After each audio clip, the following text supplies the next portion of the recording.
Good. Go live. Okay.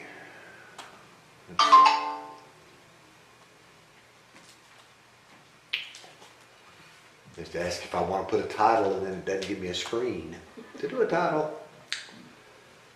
All right. Well, everything seems to be working. It's only been since 3:30 I've been trying to get all this to work. And I thought I was doing the right thing, and turned out I had one too many wires plugged into stuff. So I'm becoming smarter in an age where I wish I was dumber. Okay, folks, I think everybody... Did you get a notice just in from Facebook? That's probably what that was. Let me make...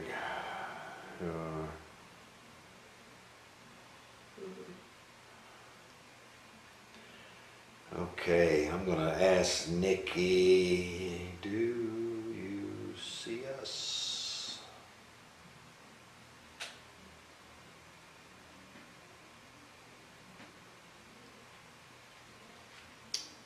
And if she sees us, that's all I'm worried about. Boy, sitting here looking at myself on camera, I need a haircut bad. My mama hasn't seen mine yet. Oh, yeah?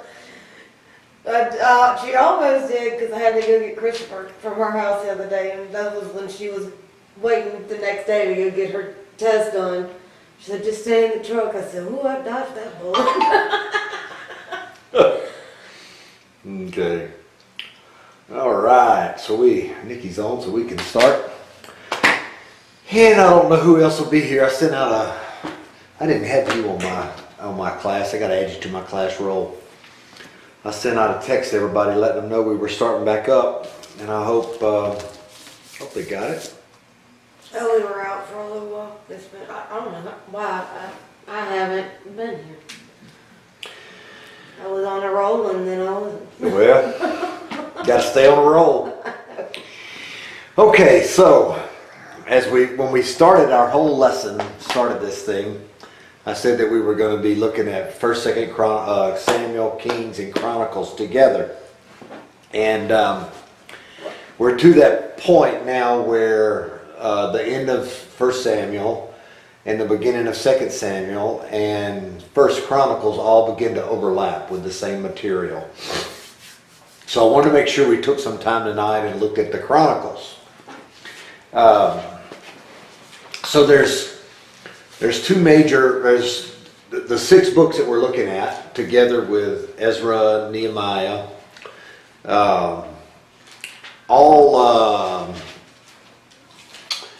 they give a history of Israel that's beyond the time of the law and the judges, of course. Hello. Wow. Yeah, I know, man. We got a regular chairman of the board sitting down here tonight with our big old table. It was huge. I know. Treated it chopped down. This table that we have here came to us by way of the flood. Some motel in Tennessee was remodeling, and everything they took out of their motel they sent here. So for about 3 months, this room, which all this was all one big room, we were piled 12 feet high with furniture that we gave away. But they sent this table, and nobody wanted it. Imagine that. So don't be intimidated by the table. I am a little bit, honestly. Are you? It No, doesn't. I was by the back of the room spot. No, Okay. Well, just pull a chair up over there, and you can put your back to it. Don't stare me down. I won't. I promise. I promise. Also, I might occasionally eat a gummy bear. I'm just trying to stay awake. All right. So we were just talking about how when we started, we were talking about we were going to cover the Samuel, Kings, and Chronicles books, and we reached a point here now where the writers of the Chronicles cover a good bit of the material that we will be going through with 2nd Samuel and 1st and 2nd Kings. So the question always comes, why? why do we have all these overlapping stories about, what's going on? And why does God choose to do it that way? And some will ask, even if God did do all of this, write all of this, inspire all of this. And so those are all good questions, because they tend to give the big picture the same, but some of the details are left out in some. Some of the details, like a lot of it has to do with time and numbers and all those kind of things. They don't always match, which is not unusual. People count differently. They record their numbers differently from age to age. So I've had to learn this dealing with dates on a computer. We do things the American way with the month and the date and the year, and then you go look in the European way and the years first, and then you got to get all that straight. So 1,000 years from now, when somebody's looking at how all of that's recorded, they may very well wonder why we did it differently, and what was the purpose in that and that sort of thing. Or those numbers at some point in time may be interpreted wrong in ways that were never intended. And so you've got those kind of problems that happen. The main thing we need to look at as we look at both sets of work is the time frame in which they were written and the purpose in which they were written. Now, we would think, okay, God writes these things to reveal himself or for us to understand things and know things and that kind of thing. But the way that God provides us Scripture is through the relationship that he has with his people. God doesn't just sit back and say, okay, this is what I want people to know. So he points to this guy and says, okay, I'm going to speak through him and he's going to write down exactly what I want him to say. And therefore you have the Word of God in that sense. That's not how God has ever approached revealing himself. So what we look at here is why and when. So for the Chronicles that we look at, so much of what we believe is there was written after the exile. Okay, so it's writing about events that occurred before there was, or when the kingdom was actually coming into being with David. And then it records everything that happens beyond that. And it's written to an audience that needs the reassurance and of what God is doing in the way of their hope in him, their trust in him, his activity in their history, meaning their activity and his activity in their future. All of it's written from a really a priestly type of position where the writers are expressing a certain religious, moral, ethical type of life that they want their people to live beyond the exile period.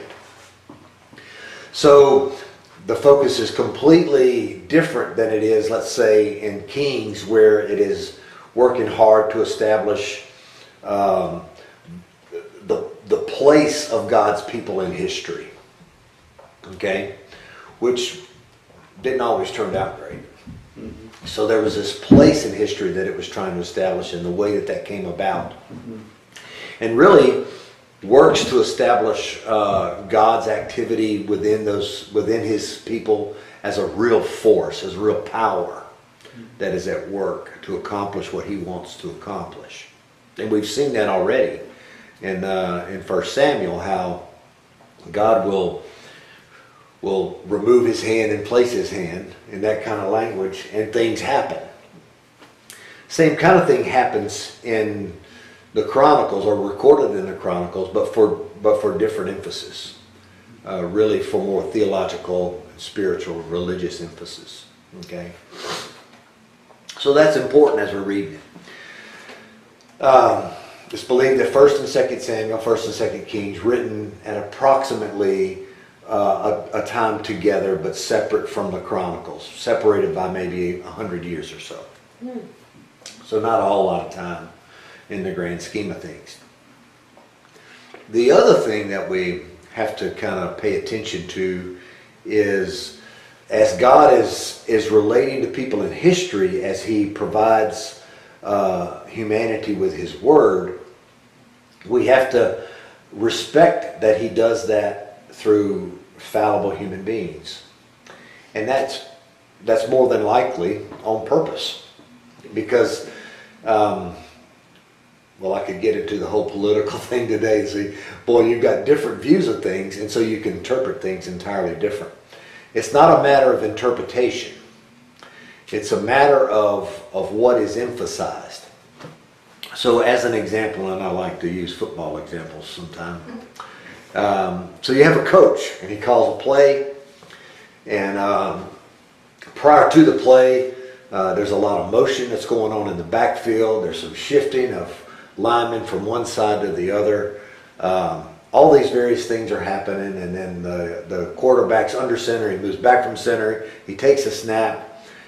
He hands it off to the running back. The running back flea flickers the ball back to the quarterback. He makes a long lateral back over to the field to a wide receiver. He passes it down the field to a receiver that catches it, and then he pitches it to a tight end that's running by, and he scores a touchdown. Okay, so all of that's going on in this one play.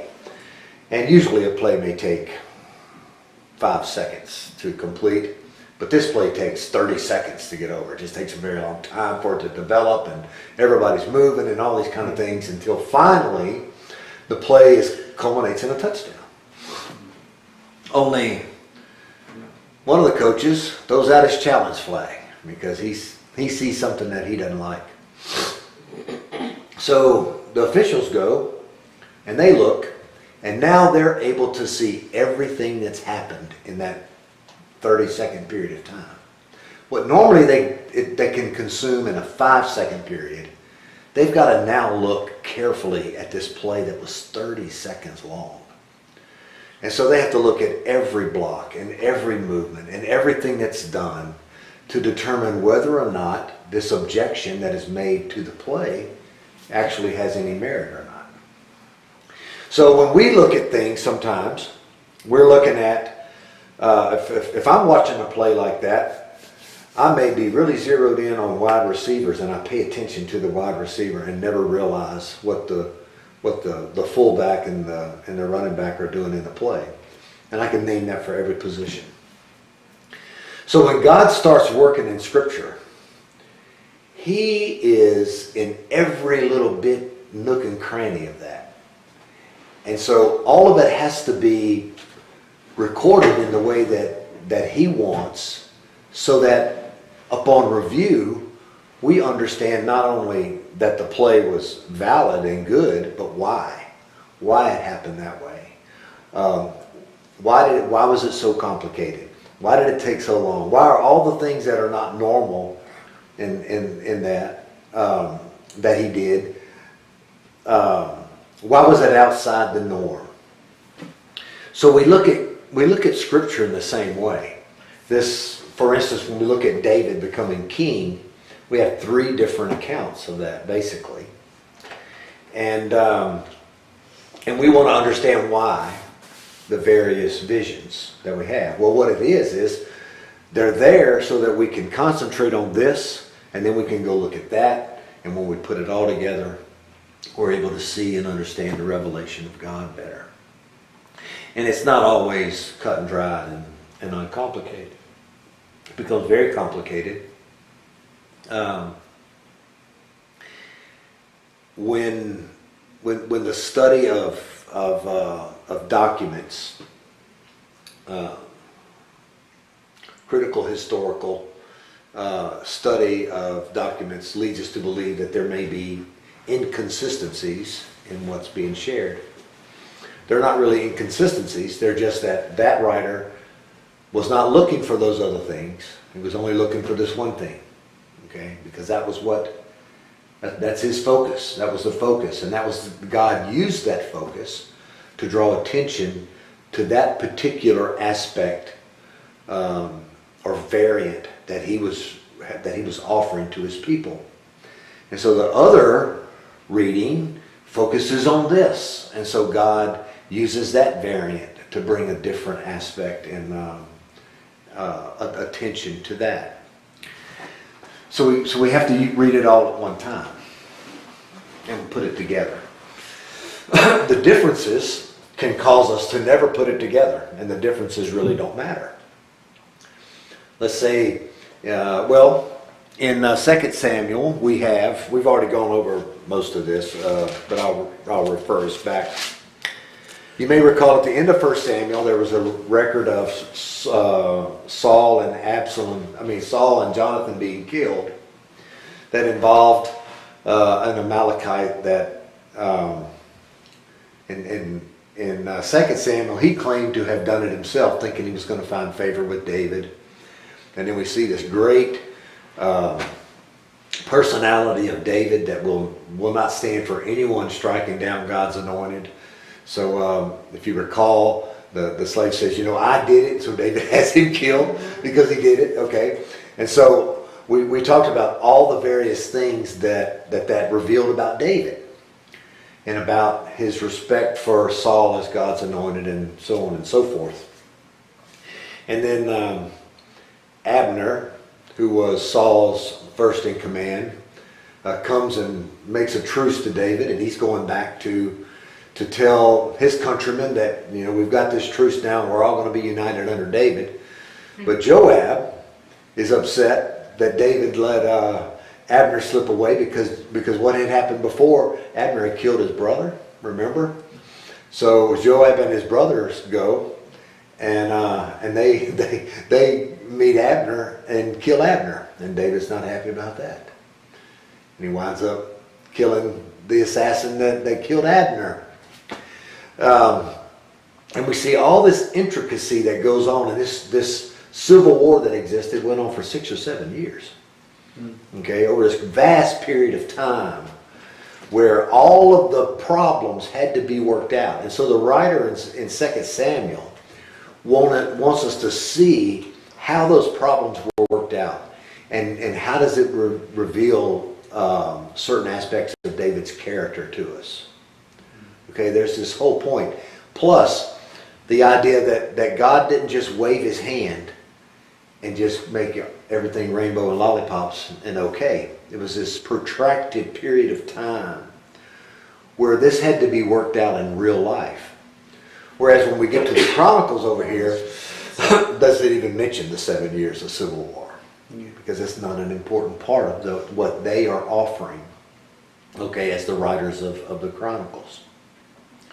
So those things, as we look through them, we're going to find one work has more material than the other, and we have to really pay attention to those areas where one's lacking and one has, so that we don't run past and we really can begin to understand or uncover the meaning.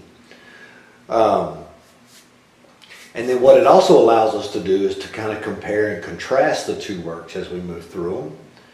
And when we compare and contrast, it's always meant to help us find more. There's more to dig out from both passages. Now, in preaching and teaching, the Kings are always the preferred over the Chronicles for some reason. I think there's a lot more action. There's a lot more character development and those sorts of things in Samuel and King's writings than there is in the Chronicles, because the Chronicles are looking for a religious, moral, ethic response. And this is why. After the exile, the people of Israel were allowed to leave Babylon and Assyria and go back home. Okay?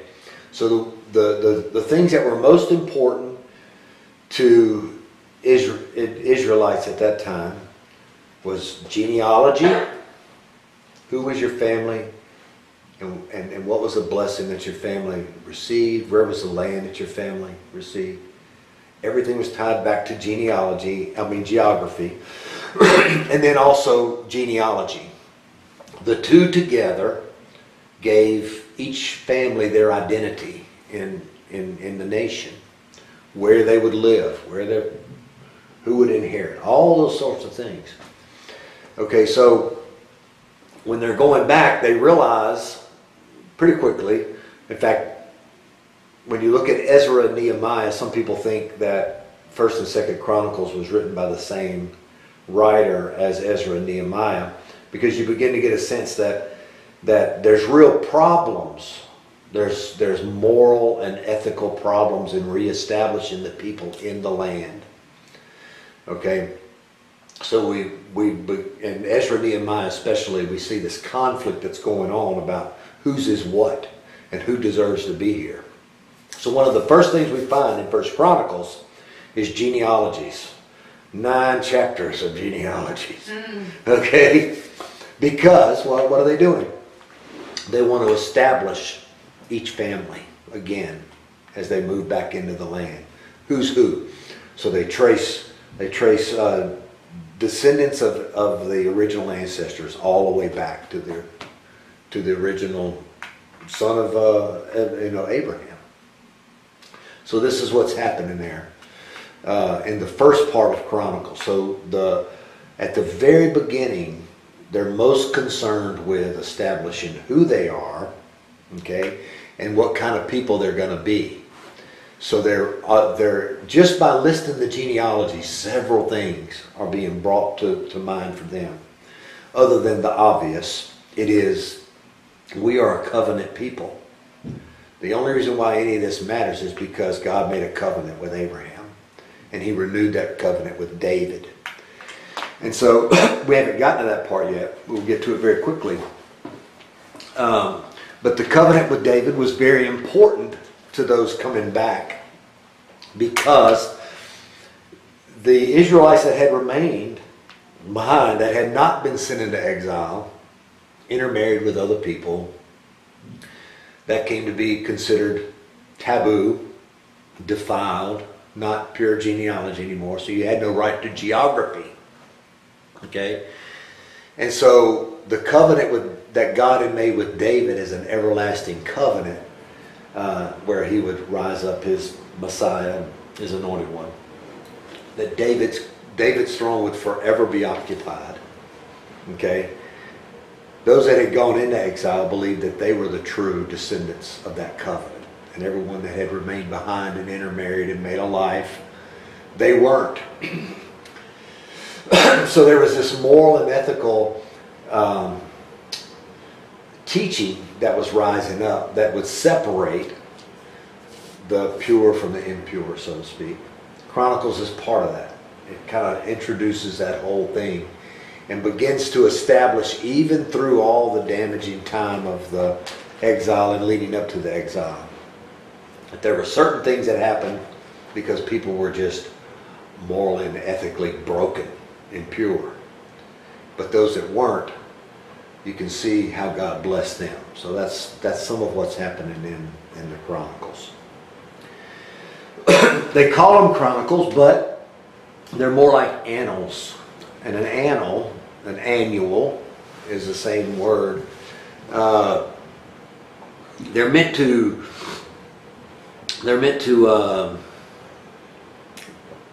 more than record, but describe with a particular bent events that occurred in a person's life.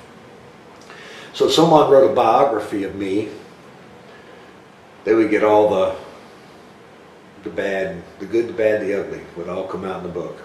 Okay. But if it was an annal of my life, it would probably eliminate some of the bad stuff because they want to teach something morally or ethically right to that scene. So that's a big difference. So let's look at this a little bit. Stop me talking so much. So we went through the whole thing. There was in chapter 3 of 2 Samuel. It says, during the long war between the house of Saul and the house of David, we know it was 6.5 to 7 years long. These things happen, and it gives a list of David's children that were born in Hebron. And so we see the kind of the setup through chapter 3, all the way through chapter 3. Of the whole Civil War thing that's going on. Abner being killed, Then we get to chapter 4, and there's the assassination of Saul's only surviving heir, which leaves the kingdom wholly and completely David's. Now when we turn over to Chronicles, as I mentioned, the genealogies, the first 9 chapters, that's what it is. It's just genealogy after genealogy. Oh, wow. Okay? It starts with Adam. Yeah. So it's a genealogical history of the whole people. And then in chapter 10, we see the death of Saul and his sons, which overlaps with the ending of 1 Samuel and the variant story that begins 2 Samuel. So the Chronicles records the same thing, pretty much the same thing. Talks about Saul said to his armor bearer, "Draw your sword and run me through," but the armor bearer wouldn't do it because he was terrified. Then Saul fell on his own sword. When all the men of Israel in the valley saw that the army had fled and that Saul and his sons were dead, they abandoned their cities and fled.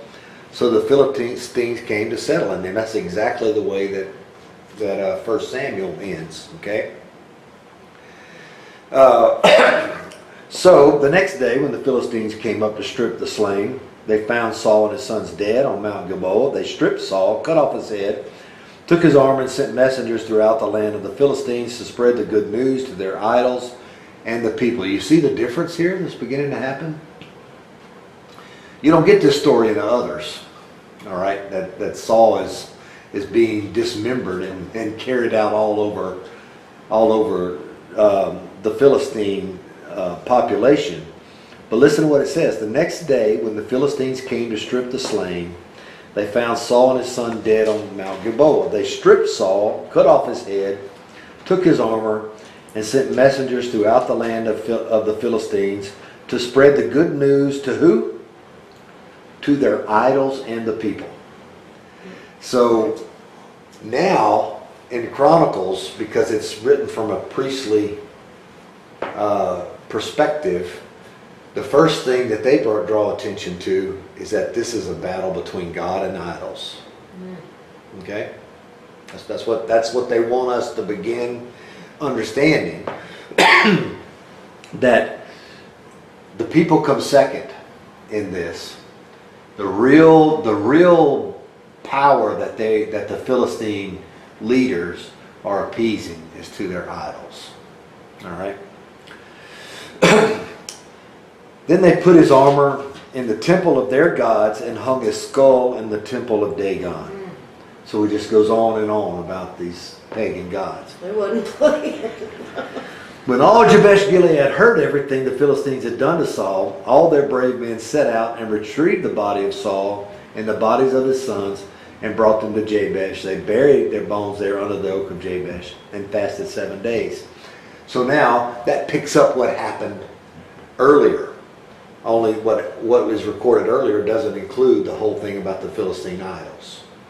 So this is provided for us in Chronicles for us to draw attention that this what is being written here is a good and evil battle between gods. Saul died for his unfaithfulness to the Lord. Okay, we don't hear any of that in 1 Samuel or 2 Samuel. In fact, David is constantly reminding us through his narrative that Saul is God's anointed. Okay, and he is unwilling to even harm a hair on the head of God's anointed. Never mentioned anything that Saul might deserve in any way. All that David ever mentions to Saul is, "Why are you pursuing me? I've done nothing to you." So here we have this very personal conflict between Saul and David that is being played out, and between Joab and Abner, and all these different what would seem to be political problems that are going to have to be solved, and they're being solved by the sword. In Chronicles, the problem has nothing to do with personalities. It has everything to do with the old Samuel way of seeing things. Okay, and that is that Saul was unfaithful. to God because he did not keep the Lord's word. He even consulted a medium for guidance. So they go back to that story. But he did not inquire of the Lord. So the Lord put him to death and turned the kingdom over to David, the son of Jesse. So almost the entire book of 1 Samuel is summarized between verses 13 and 14 at the end of chapter 10. Almost the whole thing. That's just, they melt the whole thing down into that one thing, that his unfaithfulness to God was the whole problem. And of course, we discovered that, but it took a whole book because the emphasis in recording 1 Samuel was the living it out. More than just a report of it. It's almost like you can take it and make a movie about it, which they do. Okay? So we like the Samuel and King story because you can look at it and you can be drawn into the action that's going on and find God in it even. They draw attention to God, but it's more about that. Here, it's very matter of fact. Well, Saul's problem was he was unfaithful. He did these terrible things and God killed him. End of story. End of story. That's all they needed. That's all they wanted us to know about the whole thing, see? It's crazy. All right? But it clearing the deck quickly allows them to get straight on to David. Okay? Because that's the real story for the chronicler. He wants us to know how all this happened with David. And so in chapter 11 of the First Chronicles, it says, all Israel came together to David at Hebron and said, here we are, your own flesh and blood. Okay, so no mention of a 6-year civil war. No mention of the whole thing with Abner and Joab. Joab. None of that's mentioned. It's just that they all came together. It's time to get on with it. It's time for David to be king. This is the whole thing God was working on from the very beginning. Now what's interesting is the only reason why we have any interest in David at this point is because he's mentioned in the genealogies. There's no story preceding this about David being anointed and all those things. So that raises a question. Why not? Why is that not interesting? Because the writers are writing after the exile. Everybody knows about David already. There's no reason for a big, long, drawn-out explanation as to how he became king and why he became king. What's interesting to the Chronicle now is that the people have come together to make him king and to recognize that he is king. So where God had to work through all these things before, when he works through these people, in the Chronicles, the only assumption that is made, and it's not an assumption, they know it, is that God anointed David to be king, so he is king. And that's it. Even previously, when Saul was king, you were leading Israel out of battle and bringing us back. The Lord your God also said to you, you will shepherd my people Israel, and you will be ruler over my people Israel, which is part of a covenant language that hasn't even occurred yet. So they're bringing in information that happens later, but because it's being written even after all of that, it's kind of superseded into the beginning of the story. So all the elders of Israel came to the king at Hebron. David made a covenant with them at Hebron in the Lord's presence, and they anointed David king over Israel in keeping with the Lord's word through Samuel. So we'll find that all the way through the Chronicles, they refer back to the previous holy men. So they carry that line, that scarlet thread, so to speak, all the way through their work. That this is all happening because God's making it happen, and it's been foretold and prophesied by God's man, the one that he chooses to let us all know these things. So that gets us back to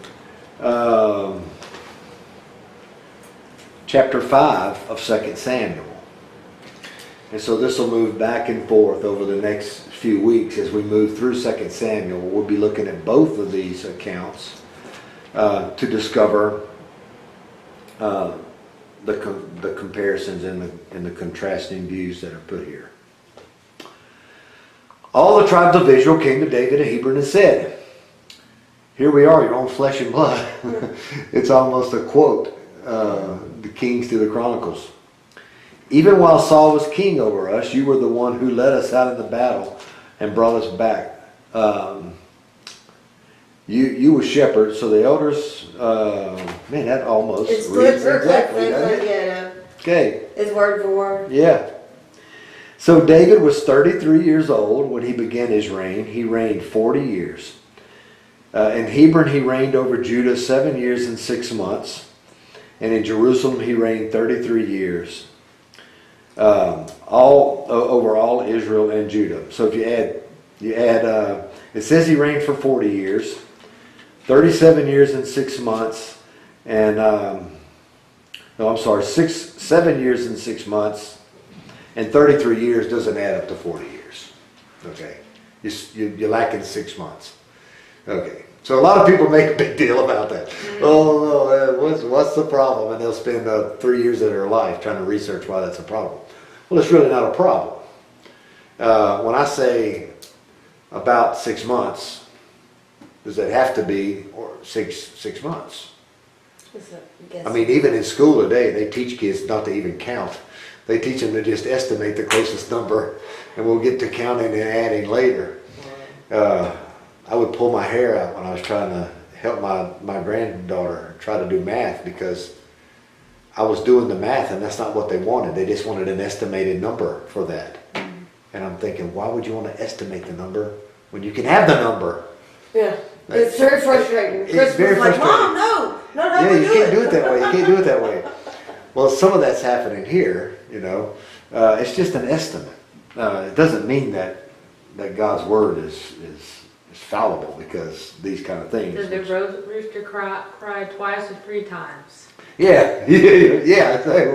Yeah. What's the big deal?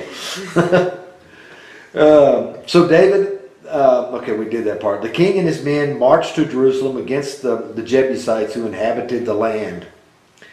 So immediately we get this thing. David's in Hebron, but he wants Jerusalem, so they march against Jerusalem. The Jebusites had said to David, "You will never get in here. Even the blind and lame can repel you," thinking David can get in here. So this is another thing that the Hebrew writer does. He says in here, you can't get in here. And then he repeated again, you can't get in here. So the emphasis is on what? You're incapable of taking this city.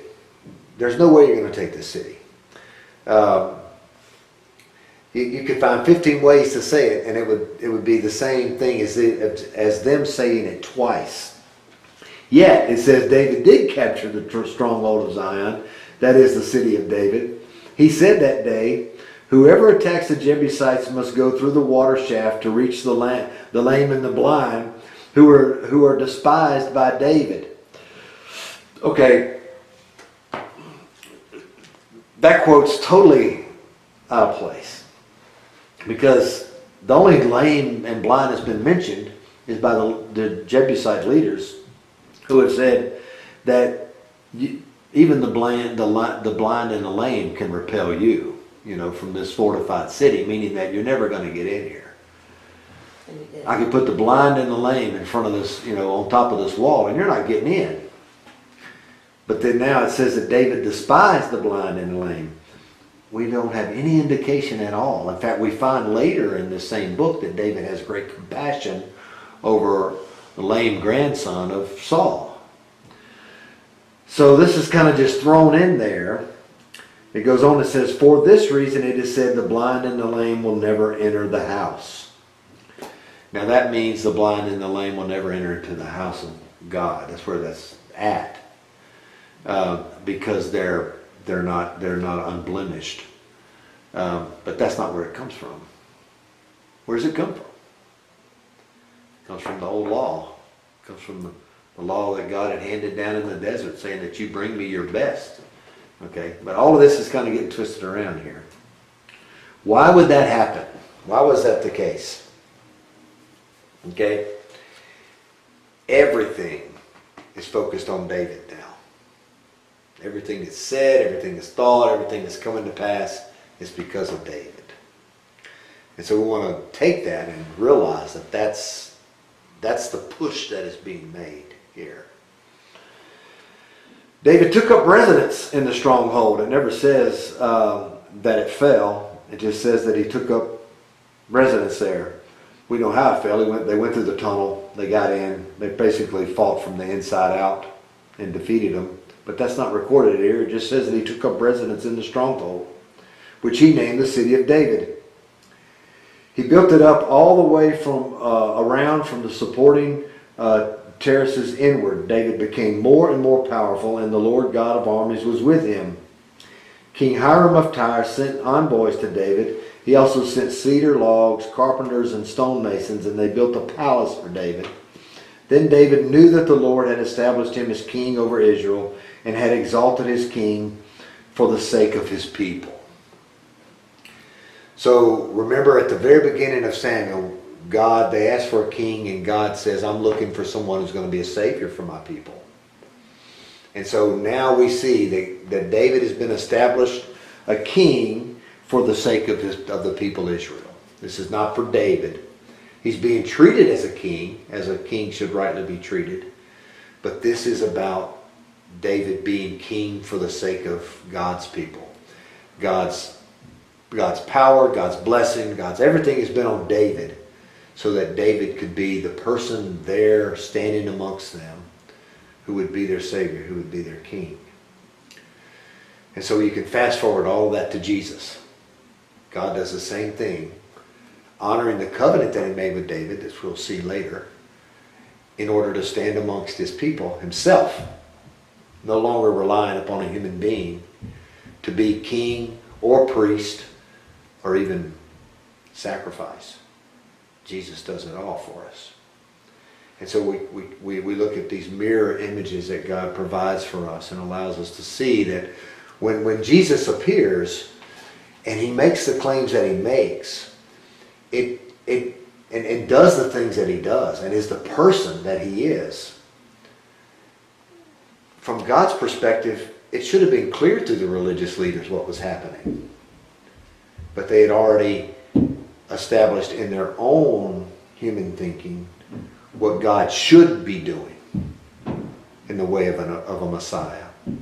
And God could point to times like this, and we've mentioned several going through 1 Samuel. They should have been able to look back and see where God was pointing at places like this and saying, yeah, the Son of David, the one who is promised in the covenant, that's him walking amongst us. It's him doing these things.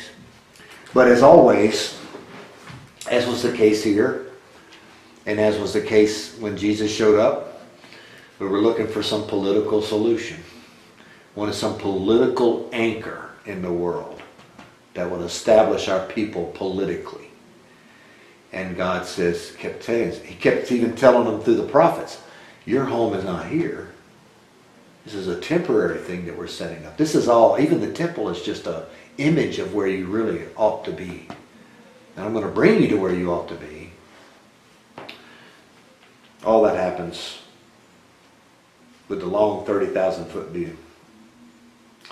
After he arrived from Hebron, David took more concubines and wives from Jerusalem, and more sons and daughters were born to him. Okay, So how many wives did he actually have? He had a lot of wives. He had a lot of concubines. He had a lot of children. Okay, and we never find in Scripture that God gives his okay to anything like that ever. I was about to say, like, Yeah, it doesn't. You go back to Abraham. Abraham and Sarah got impatient with God and not providing a child. So there comes Hagar, and Sarah gives Hagar to Abraham, and it just makes a big mess of things. And, you can go on and on. You can already see how David's had to use and not only David, but the wives that he took. That it was all a cunning thing that had to happen in order to achieve some political thing or wealth or something like that. And then here he is again doing the same thing. But the writers of 2 Samuel and the writers of the Chronicles never make a big deal about it, because the idea of a marriage, a fidelitous marriage to one person, had not really come up on the scene until they were in the exile. And that's when the idea of having one wife and one husband began to really develop. And this all happens before.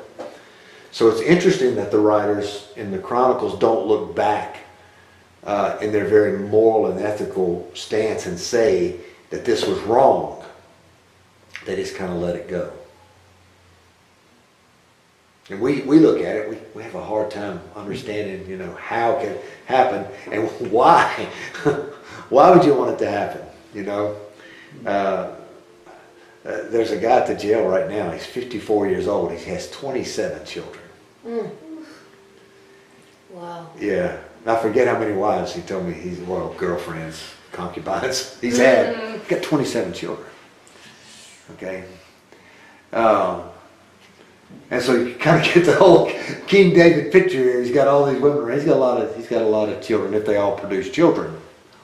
And a lot of times concubines weren't just for sexual gratification. It wasn't always about that. Although in many cases it was about that. It was about having this harem of women around really to take care of your wives. That was a lot of it. I know I'm sorry, kind of chasing a rabbit trail, but in China, it was actually considered a very high thing Yeah. for a woman to be considered emperors. Yeah, in Thailand it's still, just recently the king of Thailand there was a big scuffle about it. Oh, wow. Yeah. Thailand still... They do it as an official concubine. And they had a big ceremony. It was during the Me Too movement. Obviously that's gone now. We got to move on to something else. Yeah. But it was during that people made a big deal about it. And in these cases, you couldn't have anybody in the house unless the king said they could be there, and it was his house.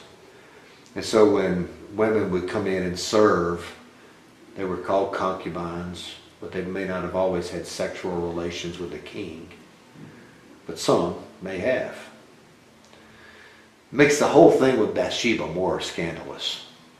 He's got a house full of wives and concubines already. Yeah. Yeah. These are the names of the ones born in Jerusalem.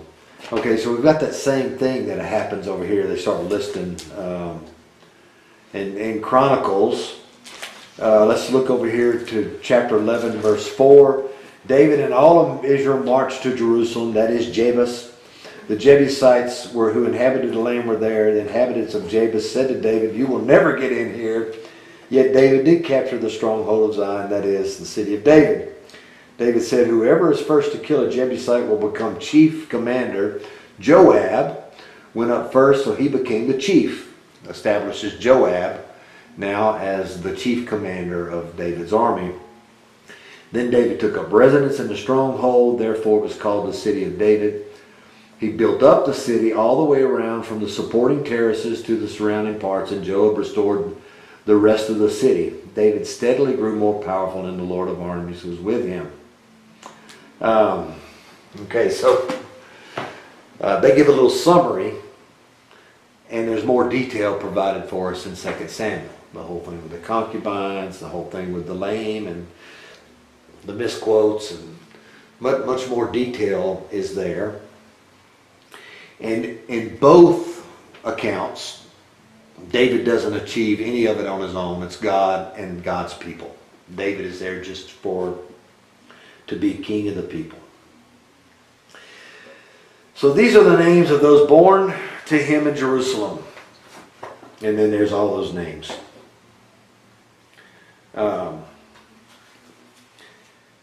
So this is kind of a summary statement. The children being named is much like verse 4 where it says when David was 30 years old, he reigned for 40 years. It just kind of gives a summary statement again of what happened in regards to David's household, and these children were born during that time in Jerusalem. When the Philistines heard that David had been anointed king over Israel, they all went in search of David, but he heard about it and went down to the stronghold. So the Philistines came and spread out in the valley of Rephaim. Then David inquired of the Lord, should I attack the Philistines? Will you hand them over to me? And the Lord replied to David, attack, for I will certainly hand the Philistines over to you. So David went to Baal Perazim and defeated them there and said, like a bursting flood, the Lord has burst out against my enemies before me. Therefore, he named the place, the Lord burst out. That's so cool. And boy, we're waiting for the Lord to burst out now in our country. The Philistines abandoned their idols there, and David and his men carried them off. The Philistines came up again and spread out in the valley of Rephaim. So David inquired of the Lord, and he answered, do not attack directly, but circle around behind them and come at them opposite the balsam trees. When you hear the sound of marching in the top of the balsam trees, act decisively, for then the Lord will have gone out ahead of you to strike down the army of the Philistines. So David did exactly as the Lord commanded him, and he struck down the Philistines all the way from Geba to Gezer. So there we have, in this account, a little two different things going on with the Philistines. And in both cases, what does David do first? What he's always done, he inquires of the Lord first. So the writer is sure to help us understand that what David is doing is still meant by God for him to do, but also God is the one that's being pointed to, not David. Saul's problem was, every time he'd get into something, he wouldn't inquire of the Lord, and he'd try to do it himself. And whenever you go out and try to do something yourself, quite naturally, you're the one that has to take responsibility. Right? Never worked out for Saul because he always failed because God's hand wasn't on him. David, on the other hand, every time he goes to do something, he asks God first. So when it happens, exactly the way God says, David's only response can be, God did it. I asked him, he said go, and he did exactly what he said would happen. And so the establishment of the people of Israel amongst their enemies is important here too. If you recall, the last thing that's happened in the end of 1 Samuel is that the Philistines just rout Saul and his army. I mean, they wiped them out. And so here David is. He hasn't had enough time, well, maybe so 6 years, 7 years he's had to build an army back up from that defeat. But it's remarkable that during that 6-year period where there's all this infighting amongst the children of Israel, you don't hear anything about the Amalekites and the Philistines and none of those people striking out against God's people. It's like he holds everything back until they work this thing out. And then once they work it out, then here God is again saying, now go attack these people. You know, you see what I'm saying? There's this under narrative that's never explained to us by the narrator, but we come to find out God really is active in the establishment of his nation, the way that he wants it under the king that he's chosen. And so once everything is in place, now it's time to go deal with your enemies. So we should all learn from that a little bit here. When things seem boring, can be one way at one end of the spectrum, and the other may be that it seems like you've got this one thing that you have to keep struggling with over and over again until you finally get it figured out. And then once you get it figured out with God, of course, then he says, now you're able to go and face the real things that threaten you. This thing that's been going on inwardly, we've worked out. It hasn't been pleasant. It's been quite stressful. It's created some pain and suffering along the way, but now it's straight. And when you've got these things straight, then you're able to go with me and face the bigger things. And definitely the Philistines were the bigger thing that was threatening them. And I think so often we try to take on the bigger issues of life, and we haven't worked out the things that are right here first. And so we tend to fail because God's trying to say, look, you got to get this right first. I'll take care of those things. I'll hold them at bay because I want to see what you and I can be together when we get this right.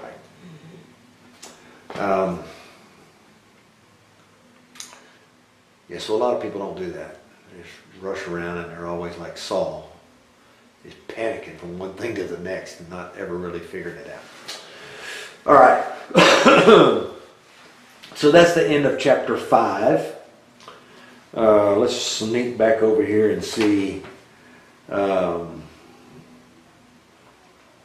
So here we have a little more information about the Philistine from verse 10 of chapter 11 in 1 Chronicles down to I'm trying to see how far, because I didn't get this far when I was preparing.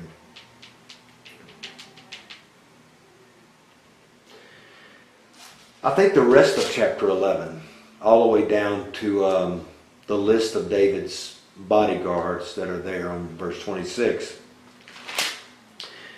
gives us detail about how some of this went down with the Philistines. So kind of in a reversal, the chronicler has given us more information about defeating the Philistines than did the writer of 2 Samuel. 2 Samuel saying David and God did it together. And God's armies went out before and did this. When we look at chapter 11 in 1 Chronicles, it says, the following were the chiefs of David's warriors who together with all of Israel strongly supported him in his reign to make him king according to the Lord's word about Israel. This is the list of David's warriors. So it lists all these warriors, and it lists as they completed their military exploits against the Philistines. So for instance, in verse 14, but Eleazar and David took their stand in the middle of the field and defended it. They killed the Philistines, and the Lord gave them a great victory. So there's some detail about the battle. 3 of the 30 chief men went down to David to the rock at the cave of Adullam, while the Philistine army was encamped in the valley of Rephaim. At that time, David was in a stronghold, and the Philistine garrison was at Bethlehem.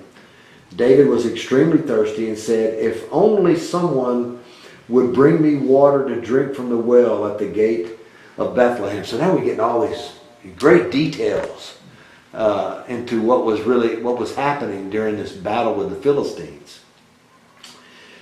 So the 3 broke through the Philistine camp and drew water from the well at the gate of Bethlehem. They brought it back to David, but he refused to drink it. Oh my God. Instead, he poured it out to the Lord and said, I would never do such a thing in the presence of my God. How can I drink the blood of these men who risked their lives? So David's thinking, these guys risked their life for a cup of water for me. And so there was no way. So we see again a little bit of David's character. It's the same thing. If I was one of those guys, What do you mean? I'll risk my life for... I'll drink it. I know. So it's, but again, it's like David. He comes to his senses all at once and realizes, what have I done? I've done this terrible thing. I've asked these guys to risk their lives so I can have a drink of water. So he doesn't just pour it out. He pours it out to the Lord. He pours it as a sacrifice. And he relates the pouring as a sacrifice, and he relates it to their blood. As they were making this great sacrifice, not just for David, but as God's anointed. Okay?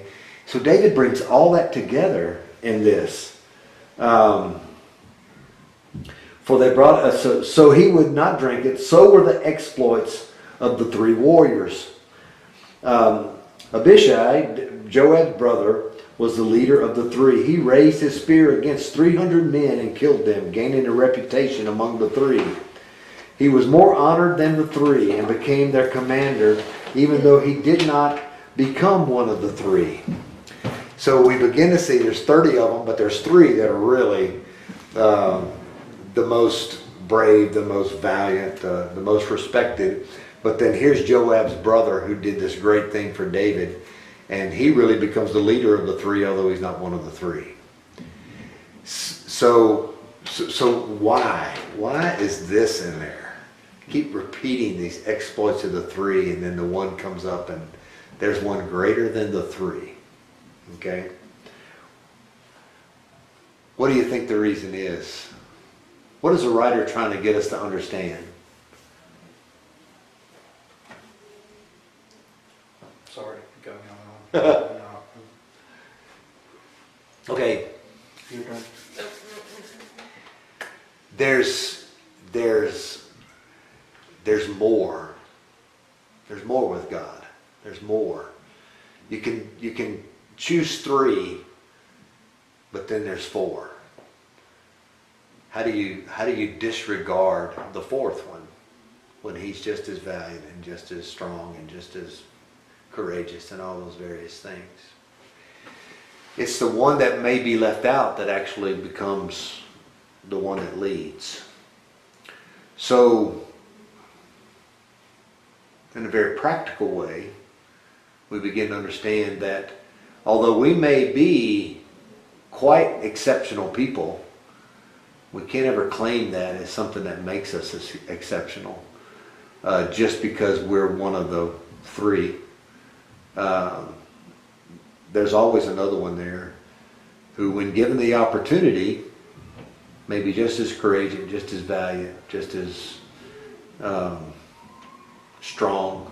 All those various things that we consider to be, that set us apart. So we can't. So there's a level of humility in it. David expressed his humility to them, and then also the writer's expressing humility for the fourth one.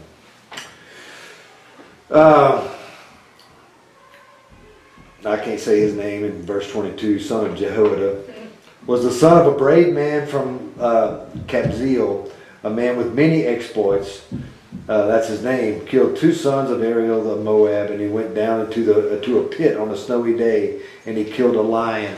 So we have all these descriptions of how marvelously brave that these guys were.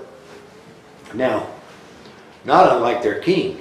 We go back and we read the story of David fighting the bears and the lions, and he's sneaking around and could kill Saul but doesn't. He's in this daring thing where he lets Saul know that he had his upper hand. So all of these guys that the chronicler identifies as the 30 all have traits of David. So at the end of 25 in the chapter 11, it says, these were the exploits of this guy, I can't say, I always mess it up, Jehoiada, who had a reputation among the 3 warriors.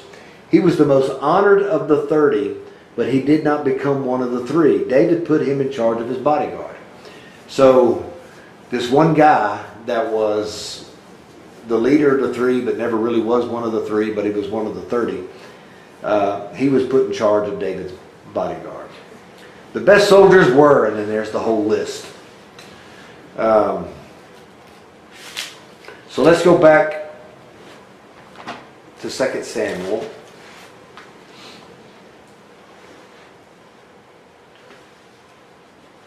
And let's see, I want to see, I forget, the movement of the ark. I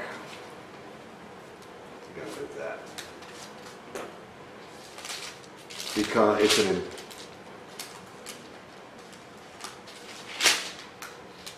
all the way over to chapter 13 in First Chronicles. So David, the Chronicle in chapters 12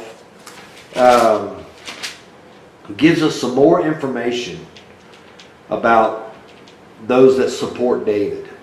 Okay, now we could probably go back, I'm sure that somebody has, and relate many of these names back to the genealogies that are in the first part of chapter 1 through 9.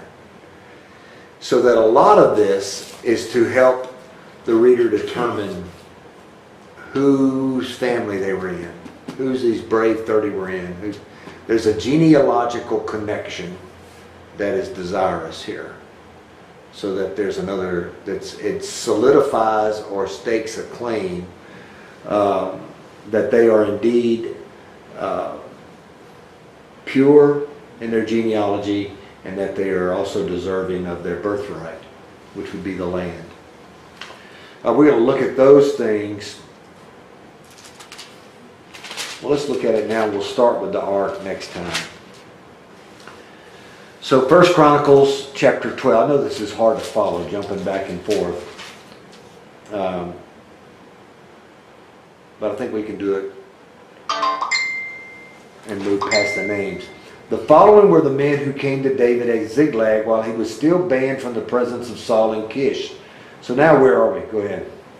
No, I was about to ask, where are we, in 2 Samuel or in? 1 Chronicles chapter 12. Okay, alright. So now chapter 12 is a real flashback.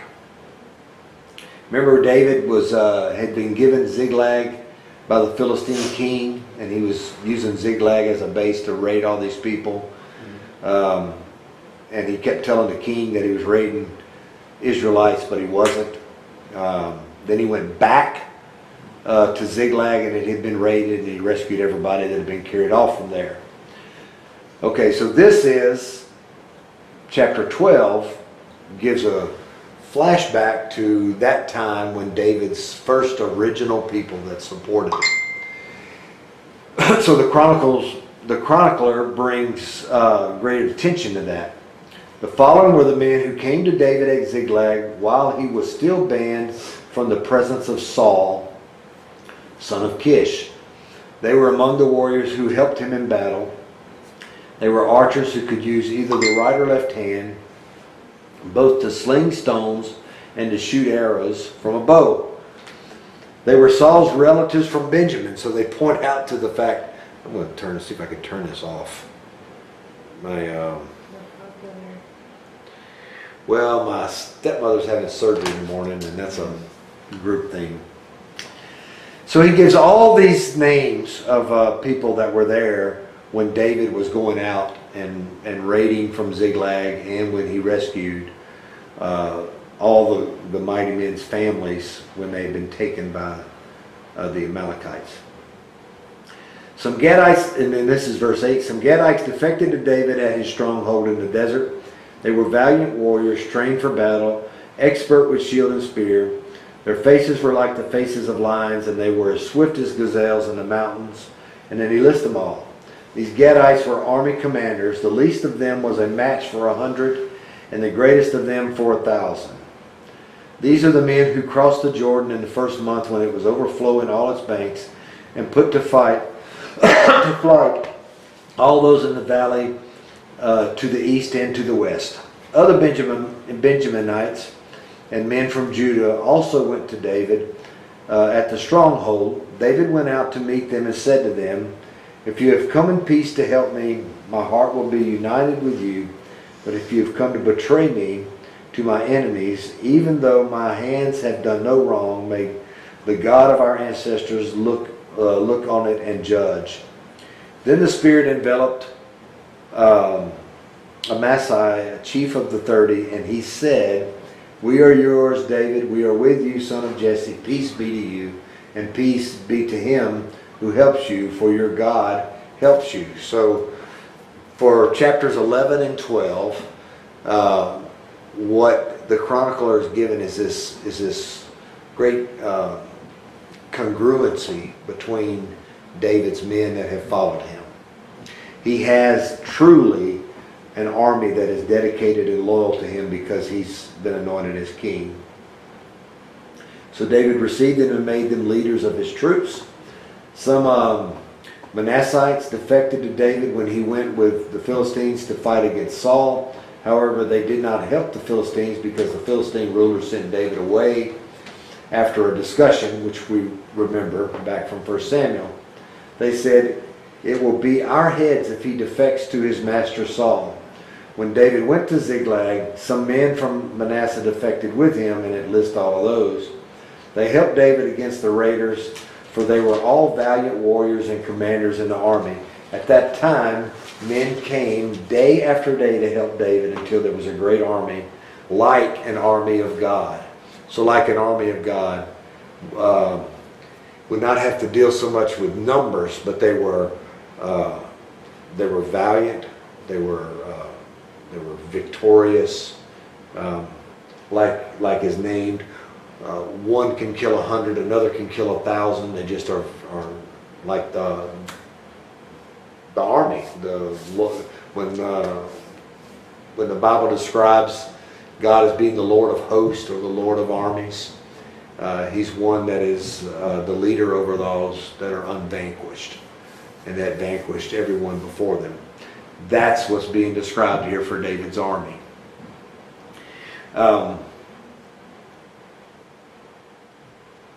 He goes on.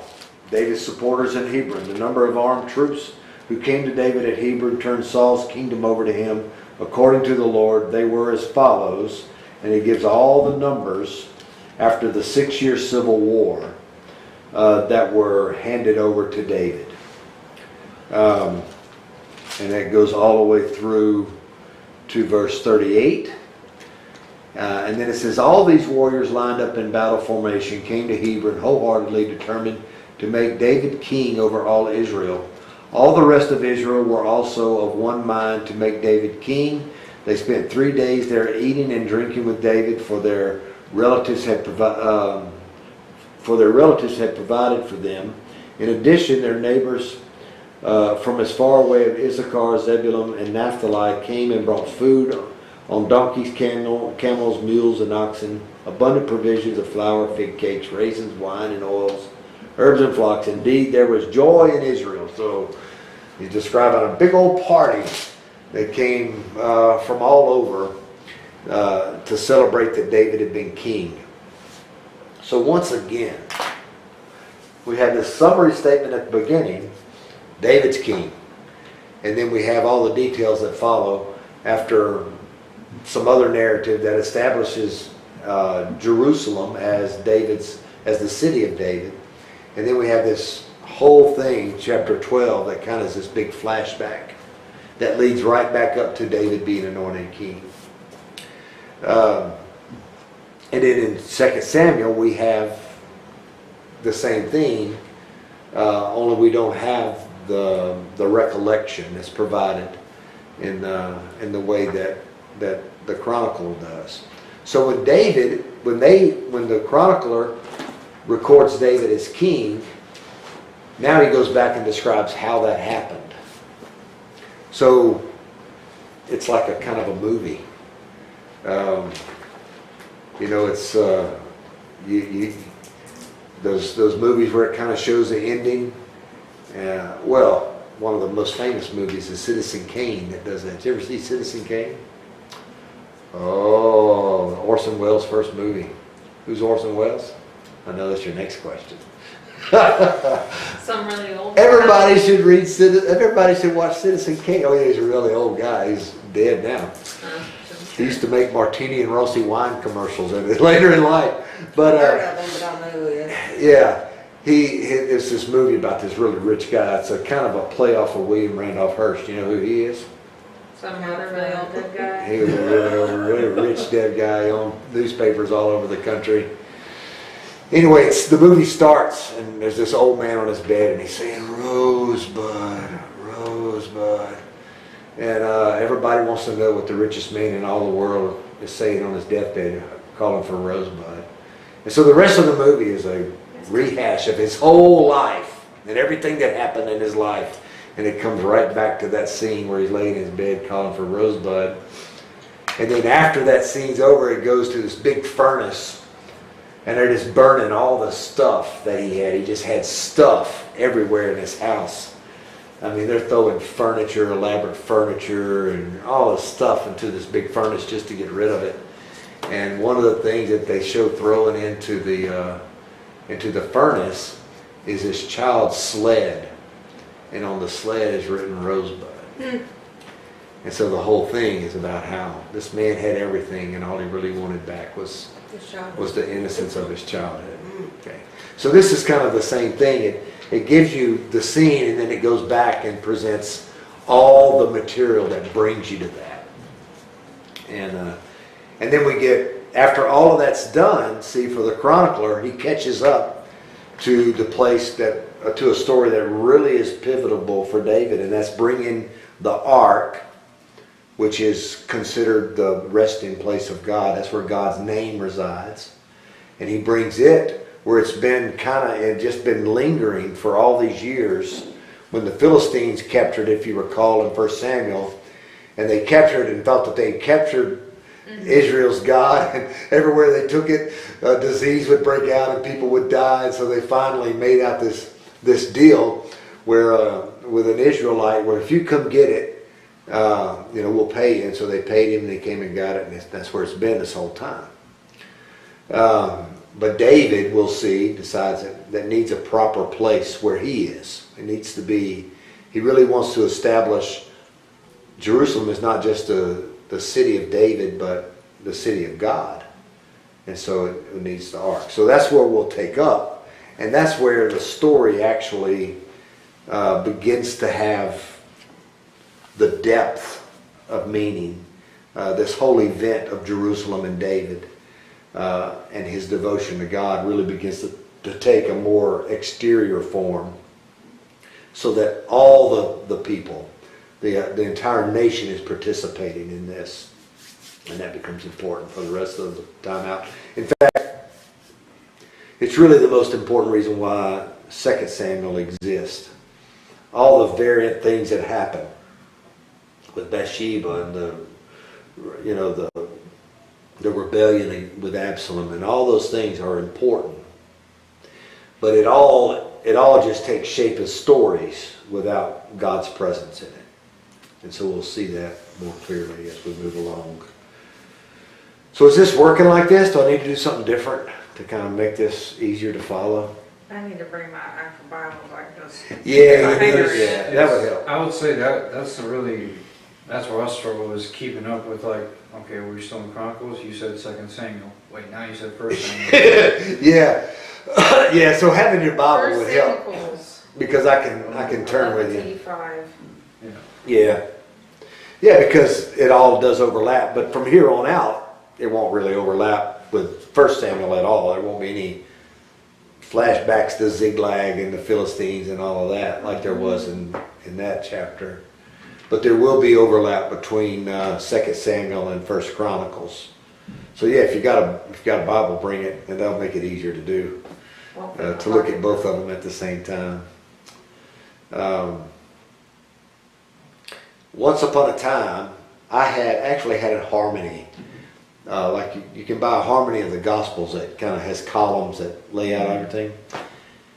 I don't even know where I got it, but it had a harmony of all these where you could go down and hit columns and you could see the passages side by side. It helped a lot so that you could pull all those things out.